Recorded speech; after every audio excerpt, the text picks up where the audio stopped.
오늘은 시 9편을 함께 묵상해 보겠습니다. 하나님께서 태초에 천지를 아름답게 창조하셨죠. 그래서 창조한 세상을 보고 좋았더라, 좋았더라, 계속해서 연발해서 좋았더라라는 말씀을 계속하셨죠.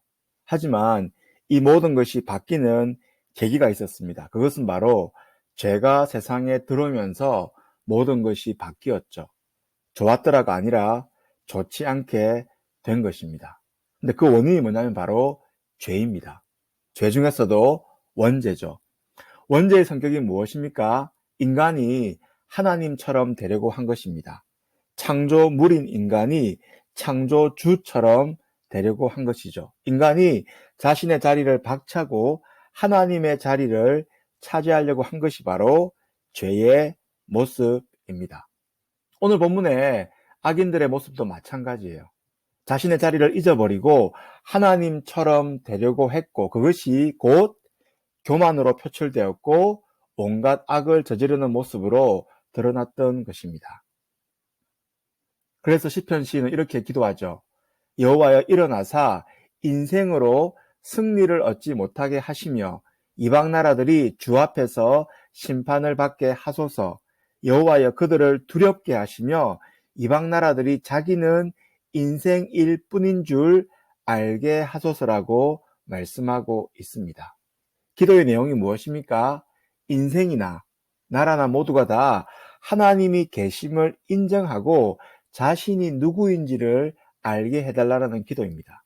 자신이 하나님이 아니라는 것이죠. 자신은 인생일 뿐임을 기억해달라고 말씀하고 있습니다. 그렇게 기도하고 있어요. 하지만 우리 인생은 교만해서 자신의 자리를 금방 잊어버리고 하나님처럼 그렇게 굴며 하나님처럼 그렇게 자신이 모든 것을 컨트롤할 수 있다고 생각을 하면서 악을 행하는 것이죠.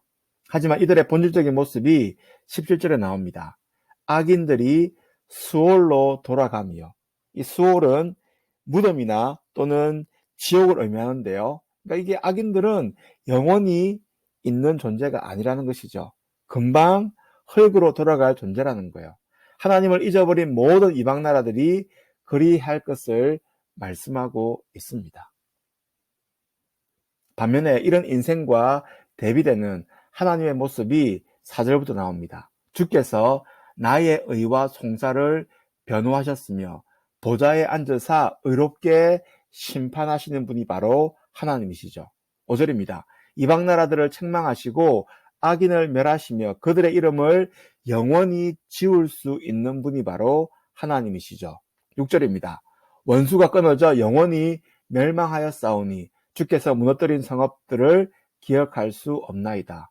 여호와께서 영원히 앉으시며 심판을 위하여 보좌를 준비하셨도다. 공의로 세계를 심판하시며 정직으로 만민에게 판결을 내리시는 분이 바로 하나님이세요.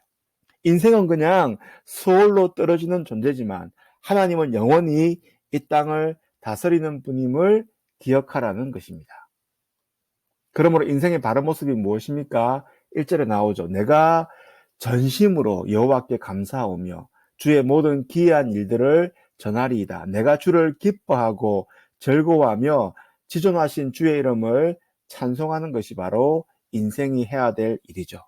겸손히 하나님을 찬양하는 것이 인생의 바른 모습이에요. 그리고 결국 하나님께서 교만한 자들을 심판하시는 분임도 기억해야 됩니다. 3절이죠. 내 원수들이 물러갈 때에 주 앞에서 넘어져 망함이니이다. 주께서 나의 의와 송사를 변호하셨으며 보좌에 앉으사 의롭게 심판을 하신다라고 고백을 하고 있어요. 결국 교만한 자들은 하나님의 심판을 받음을 늘 인지할 필요가 있다라는 것입니다. 삶의 적용이죠. 우리가 늘 기억하고 기도해야 될 문구가 바로 오늘 본문 20절에 나옵니다. 여호와여, 그들을 두렵게 하시며 이방 나라들이 자기는 인생일 뿐인 줄 알게 하소서라는 기도예요. 잊지 말아야 될 것이 무엇입니까? 세상을 창조하시고 우리를 구원하신 하나님에 대한 두려움, 경외감이 항상 우리 마음 가운데 있어야 됩니다. 하나님에 대한 두려움이 항상 있어야 돼요.